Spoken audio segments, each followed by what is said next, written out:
Hey crew, next up on our journey to emotional strength, we're going to explore the fruit of the spirit of joy. Where love drives out fear, joy sustains us through trials, fuels resilience, it uplifts our spirit, and it gives us the strength to persevere and overcome obstacles. Maya says that it's the joy of the Lord that is strength. So a lot of us are trying to operate in strength, or we're trying to gain strength outside of the joy of God. That's why it's not working. The joy of the Lord is the strength that we need to make it through hard, challenging times. Wonderful example of this is Paul and Silas. This is from the 45 Days to Emotional Strength, the devotional. All of this information that I'm sharing is literally from the devotional. But I want to read this part from the devotional on the story of Paul and Silas. Paul and Silas were unjustly beaten, humiliated, and imprisoned for sharing the gospel. Chained in the depths of a prison, their situation seemed hopeless, yet instead of succumbing to despair, which is the opposite of joy, we'll talk about that in the next video. The difference between being in the flesh is despair, being in the spirit is joy. Okay? And so instead of succumbing to despair, they made a radical choice. They prayed, they sang, and their worship wasn't grounded in their circumstances, but in their faith in God's promises and presence. As they sang, an earthquake opened the doors of the prison, and the jailer who heard them asked how he could be saved, right? Remember, salvation is restoration of sanity. It's insane to think that you are identified by your circumstances when you are able to have mental sight, which is God's vision. The definition of the word vision is mental sight. The Bible says, without vision, my people perish. When they are able to see what God is doing, they are most blessed. Why? Because they are able to see beyond their current circumstances. So no matter what it looks like, how bad things look, when we're anchored in the promises of God, it creates a joy. It literally restores the sanity of our mind. It restores the mental stability.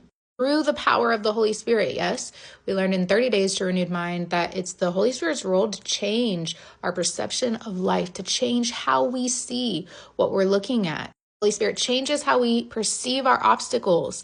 Instead of seeing meaningless doom, destruction all around us, Spirit helps us see that as opportunities. We cultivate joy in the Holy Spirit. Number one, pray and worship through difficult times. We did a 3-day fast for mental breakthrough and mental clarity. We do it the first 3 days of every month. You can get started in joining us by downloading the guide, the fasting guide that I have in my links. It's completely free. But the last fast we did, God gave us Isaiah 48 to study. Well, we learned in 48:21 that God says, I have formed these people myself to show forth my praise. Yeah, I had to get my notes. It's actually Isaiah 43:21, not 48. I apologize. Isaiah 43:21. Whenever we look up the definition of the word show forth, it means to inscribe letters, to speak, to recount. And then the definition of the word praise there means to stand with one another in respect. That's literally our function. When you get it in a revelation of how that is by nature, the function of how God created you is the strength. God, you created me to show forth your praise in this situation, in my life. So I'm going to stand with one another in respect for you and sing, recount, inscribe letters. So when you're doing your job, God can do his. How do we cultivate joy? Pray and worship during difficult times, standing and being rooted in the fact that that is by nature of how God created us. He created us to show forth his praise, which means no matter what it looks like, that's what I'm about to do. Number two, trust in God's sovereignty.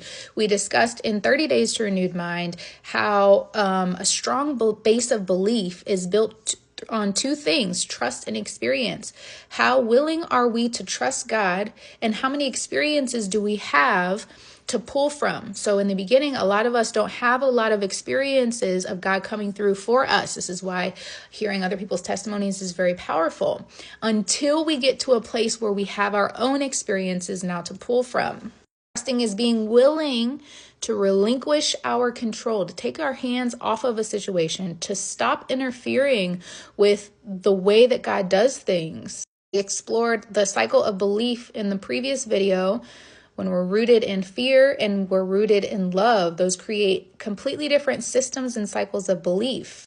The cycle rooted in fear is what makes you believe you have to control everything. You have to put yourself in the position of God and try to control the outcome. Being rooted and grounded in love, which is the base fruit of all the other fruits, is about rooting yourself in love and trusting God so that you can take risks.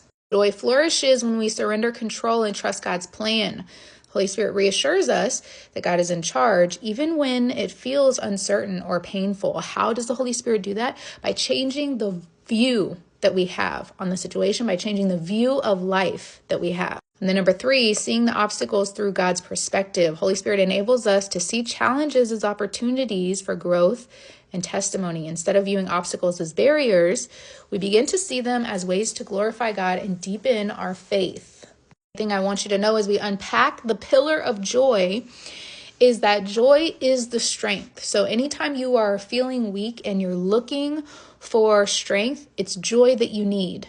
This information allows us to solve the situations that we see as obstacles faster because we know what we need and we know now how to get it.